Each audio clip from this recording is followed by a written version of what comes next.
Hey, what's up, everybody? It's Oliver the Wolf Guy.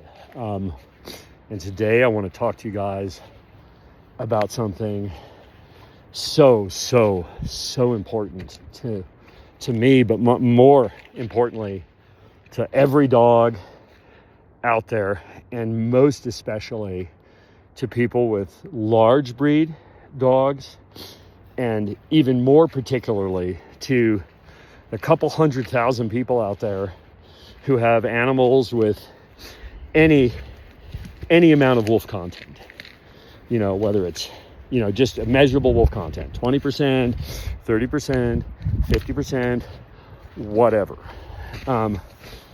Lately, on just about every forum there is where we talk about principally big primitive dogs, so you're looking at, Malamutes, Huskies, Akitas, German Shepherds, Chows, wolf dogs, wolves. People with wolves generally don't make these kind of mistakes because the consequences are so severe. But with animals with 50%, 70%, maybe more wolf content, possibly, the mistake I'm about to talk to you about has devastating consequences. And those consequences can range from severe injury or loss of life to you or the person making the mistake. And even if that doesn't happen, almost invariably when they start trying to do this, the animal ends up being an impossible animal for that individual to maintain. And so that animal either ends up euthanized for, a behavioral issue, or sent to sanctuary where somebody else with skills or facilities is going to end up trying to clean up the mess. And the mistake is believing in this whole alpha dominance, lead by aggression concept of dog training or animal handling. As an example, right now, I'm in the midst of a thread where there's two I'll talk about real quick. So one of them, the person asking for help has an 8 to 10 week old puppy that has almost no wolf content, maybe 20%, right? It's mostly like a Malamute, Akita, Husky kind of mix, okay? And the animal is bratty and bitey. Okay, that's a puppy. Bratty and bitey is normal for a puppy. It's how puppies are, and especially puppies that have some content or primitive dog genetics. They're bratty and bitey, and and ordinarily they'd be with other puppies, or other canines that are going to give them the right kind of social signals about what's acceptable behavior, right? If puppies bite each other and they yelp or they get mad at each other, that behavior culturally attenuates because the animal is getting understandable social signals that allow it to comprehend and correct the intensity of the behavior. Great. But if you've pulled that animal and now you're that animal's social system and the puppy is being bratty and bitey, you don't manhandle the dog to get it to stop. These are the formative days, weeks, and months of the bond that you're going to exist with for the rest of the animal's life. And if that animal, instead of seeing you as the safety net, the source of everything good in the world is you. That's the goal with with any dog, is that you are that animal's heart safe space. You are the thing they come running to when they hurt their foot, when they get scared, when anything is wrong in the world. You are the source of every comfort, of every reassurance, of every toy, every treat. You are the warm, fuzzy blanket for everything wrong in that dog's world. That's your whole goal at the beginning of your relationship with a puppy. Warm, fuzzy security blanket. And if when that puppy is being unruly with you, you grab it by the scruff and you pin it down and you threaten it, and suddenly it's in fear of its life by the warm, fuzzy security blanket, you go from safe space to monster. And you may be able to cow that animal into doing what you want, but at what cost? You know, and if you're dealing with this, if you're dealing with 130 to 150 pound animal that's capable of killing another animal, you know, expeditiously taking down an animal hundreds of pounds bigger than it, who also has hair and hide, you are setting yourself up for an eventual catastrophe. Full stop. And yet in this thread where this person is asking for help, this is the advice that other people who supposedly know something are providing. And the administrators of the thread, you know, I've reached out to them and said to them, hey, you know, this is a wolf dog question, answer, and rehoming group, and you need to enforce certain standards about credibility of your experts, or you're going to end up with chaos and catastrophe on the thread. And that's just the puppy one. The puppy one is kind of simple because it's such an easy thing to teach somebody to do. And I just personally reached out to the woman and I was like, hey, here's my book. Let me talk to you about what to do. This is not a big deal. Great. And yeah, there's a bunch of, you know, people chittering and chattering and blah, blah, blah. But other people who actually have a clue are like, exactly, that's right. Listen to this man. His whole life is invested in what he's talking to you about. Okay. You know, if they say that it takes, I don't know, 10,000 hours to be an expert, I have 10,000 hours in each animal, literally, right? It's my whole life. It's all I think about every single day is how to do my job better. And so, okay, but the other one is an oh my God, right? If you've hung with me for 7 minutes and 50 seconds, thank you. Good on you. You're going to know a lot more at the end of this talk. And hopefully those of you that appreciate this kind of thing will actually make this one go a little viral, because I got to get this message out here.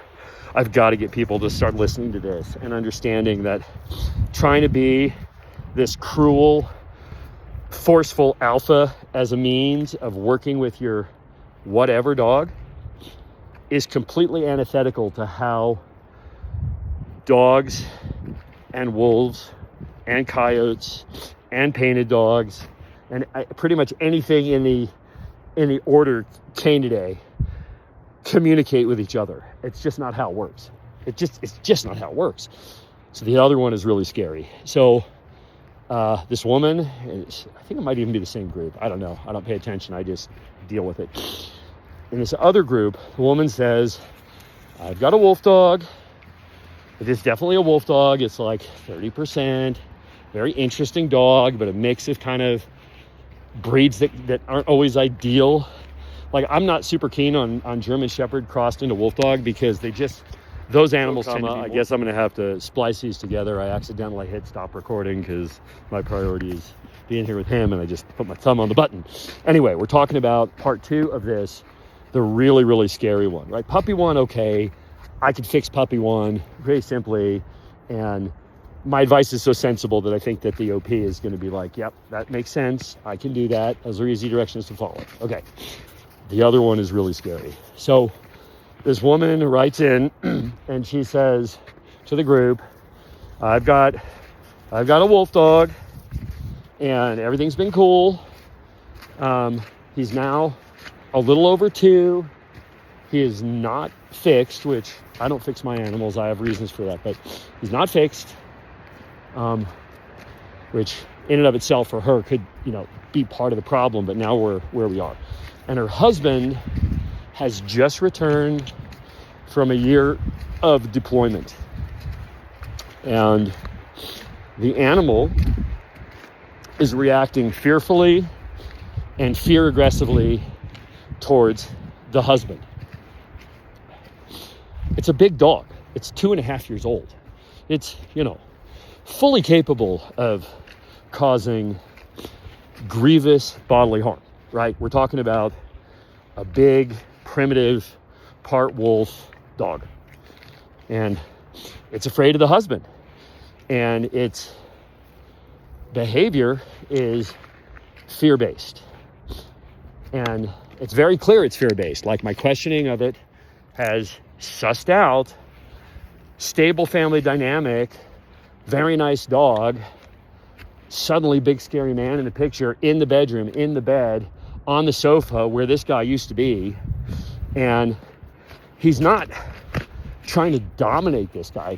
It's not a dominance conflict. It's fear. He's afraid of this new person that he didn't live with for the last year. It's a completely destabilizing event.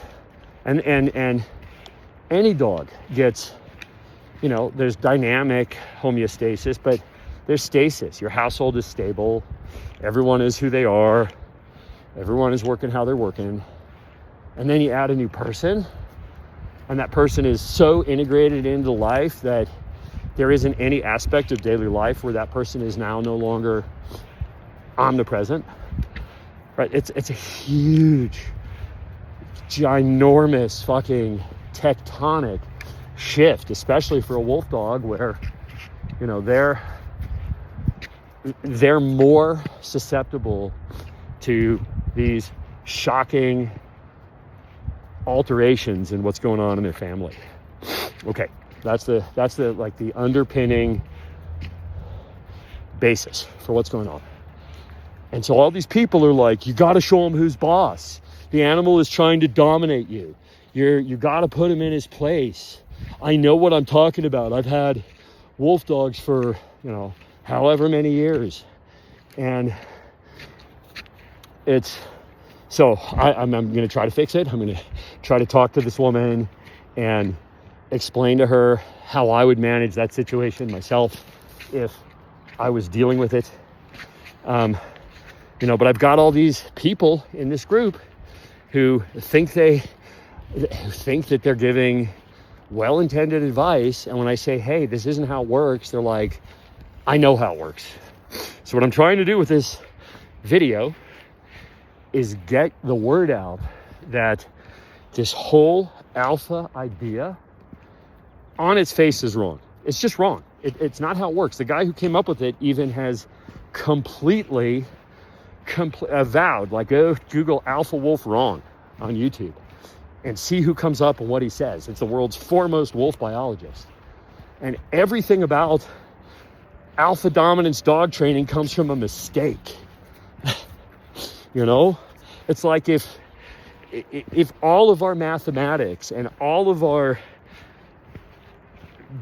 astronomics and all of our engineering was based on the idea that Earth is flat, right? And it's not flat. And so what I'm hoping everybody does, it's a huge ask, but please spread this sucker. I don't do this. I'm not that guy that's like, get everybody to watch my video. I got nothing to gain except for saving a whole lot of heartache and a whole lot of dogs, right? That's my mission, is help dogs. Help dogs. And in this case, the best way to help dogs is to get people to understand that an idea that they wholeheartedly adopt, in which trainers espouse, is just thank you.